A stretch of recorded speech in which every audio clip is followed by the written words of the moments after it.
He was one of the best Diablo and Warcraft players in the world.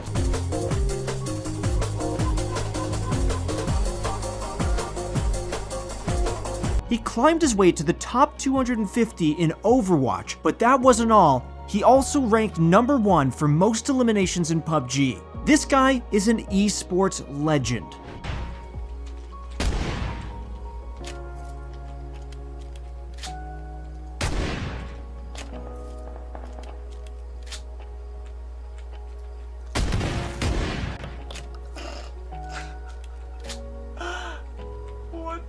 And now, he's a Fortnite YouTuber with over 500,000 subscribers who's made a name for himself with his incredibly hilarious but very angry reactions.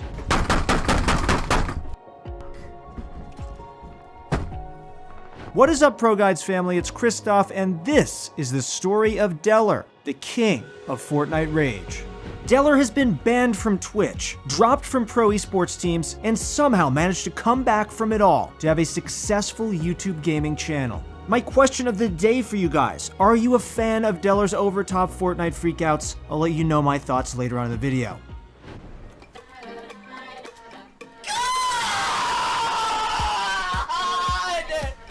My God! Ban Marshall now! Ban him! Ban him!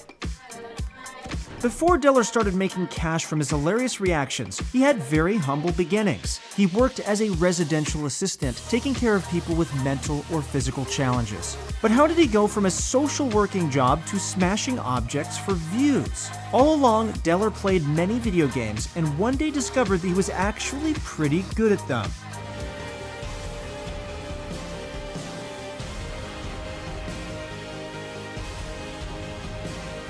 Not only did he manage to become one of the top 20 World of Warcraft players and the top 10 Diablo 3 players, but Dellor also managed to score himself a signing at Toronto Esports, playing Overwatch as their offensive tank.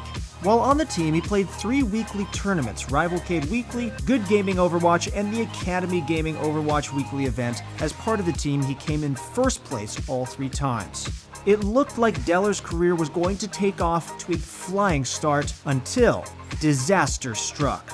In April 23rd, Dellor found himself in the middle of a massive controversy, one that would put an end to his esports career forever. Dellor had been playing Overwatch on stream in front of multiple people. One of those people was a Widowmaker player called Jumpshot, a player that had been taking Dellor out multiple times throughout the match. This would have been fine until the rest of Dellor's team started to call him out as standing still in the line of sight of the sniper, which pretty much broke Dellor completely. His reaction was not the reaction of a professional esports player. He said some incredibly offensive things that ultimately forced Toronto Esports to let him go from their company entirely. The esports org claimed that they were an organization built on inclusivity and that they had a zero-tolerance policy for actions like Dellor's, and so they decided to terminate his contract for the company.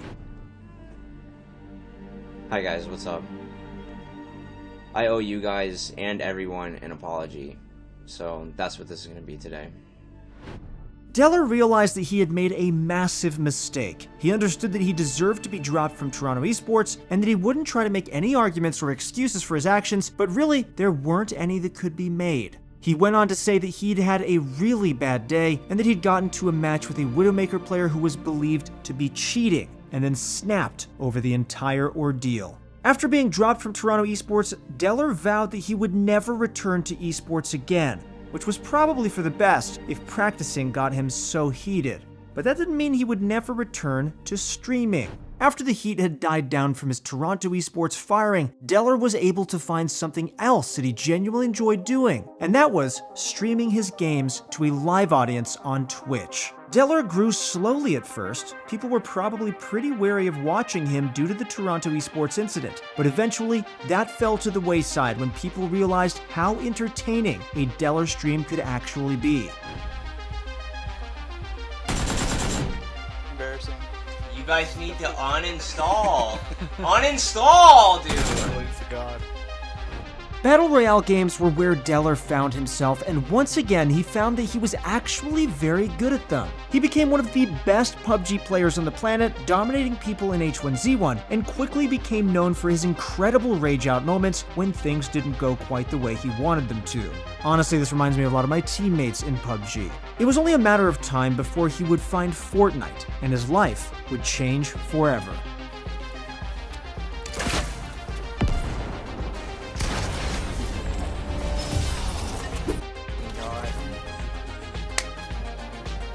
Yes! When it comes to content creation on websites like YouTube and Twitch, there are certain games that act like spotlights on people. They illuminate certain individuals, and because of the light shown on them, they get to rise up quicker than everybody else. Dellor was one of those people that Fortnite shone a light onto. While he had already been building a moderate viewer base with his rage-filled streams, it was his Fortnite streams and content that really took his viewership to the next level. In the corn, okay. Oh, I see it. This guy is right below me.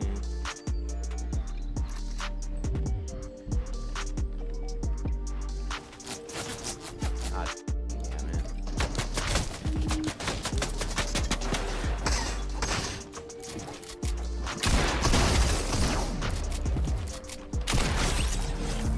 There was just something about the mechanics of Fortnite and the way that Dellor would rage about the game that acted as the perfect melting pot. It helped that Dellor was actually good at the game too, constantly dropping 20 bombs and wins in the game. He even decided to play a bit of the arena mode, despite the fact that he wasn't going to be playing in competitive games anymore. Dellor was riding high, but no good time lasts forever. And for Dellor, another mistake was looming on the horizon. This time it happened while playing a different Battle Royale game, Apex Legends. Unlike other Battle Royales, Apex Legends is a game where teamwork truly is key. At the time, the only mode you could play was trios, and the only way you could win was a combination of good teamwork and communication, linking characters' abilities and gunfire together to bring yourself to the top spot. The game was already going badly. Dellor's squad had lost one of their teammates, and they had completely left the game, so it was just him and a girl playing as Lifeline. But Dellor was mad. The Lifeline player had come and stolen some of his items, leaving him with no shields and barely any ammo for his assault rifle. He claimed that he would leave if the Lifeline didn't give him the shields, but she refused and told him to leave. Dellor got angrier and angrier at the situation, even though he was trying to stay calm, until eventually, just like the Widowmaker in Overwatch, he snapped and told the girl player to cook him a sandwich. This comment came at a time when Dellor had managed to build up 350,000 followers on Twitch. Any mistake he made would be picked up by his many viewers and spread around the internet like wildfire. And guess what happened? Well, Twitch suspended him for his language. They claimed that asking the girl playing Lifeline to cook him a sandwich was based on their gender, and so they issued a 30-day-long suspension. Like, what is this? What is this, man? How can I not get any response at all? Are they inspecting me like I'm a fucking animal or something? Like... After a month had passed, Dellor was ready to get back to the grind and start streaming again, but the bad news kept on coming. Upon returning to the streaming platform, Dellor learned that his Twitch partnership had disappeared into thin air. Dellor had almost 2,000 subs at the time, meaning that he had a $5,000 monthly paycheck taken away from him while he was in his suspension. His only contact at Twitch said that he could no longer help Dellor, and there was nothing he could do to get the partnership back there and then.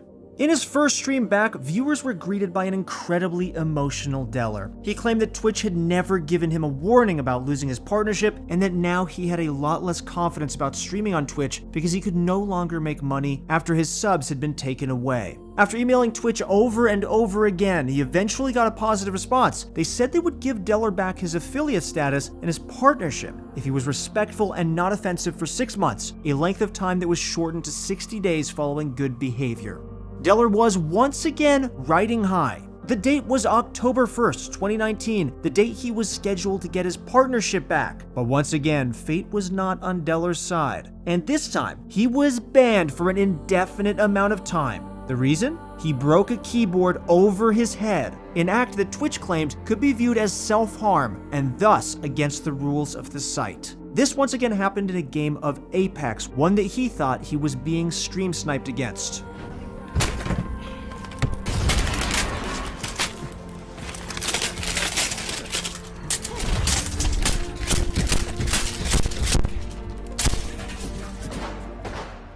Dellor claimed that he had bought the type of keyboard he smashed against his head specifically because they're cheap and fragile, and that he had broken hundreds of them on his head in the past and Twitch hadn't cared. Those streams had even been watched by Twitch staff, but he'd never been banned for it. This action by Twitch led to Dellor receiving a ton of support from the streaming and Twitch communities, all of them saying that Twitch's reaction had been unfair and disproportionate to what had occurred. This took Dellor to a very, very dark place. He revealed that he had been depressed for months and that his ban from Twitch and even having his partnership taken away from him was a form of mental torture. He did everything he could to be more respectful, and it felt like Twitch had just thrown it all back in his face and removed him from the platform for no reason. People became worried that Dellor was going to do something stupid. Luckily, that display of concern and compassion from the Twitch community was enough to get the disillusioned streamer checked into a psychiatric hospital.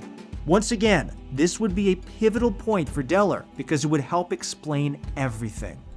Dellor continued therapy for months, and it was at this time that he learned something about his mental health. Something that could go a long way to explain not just the actions that caused him to be banned from Twitch, but his rage reactions in general. Dellor had been diagnosed with autism spectrum disorder.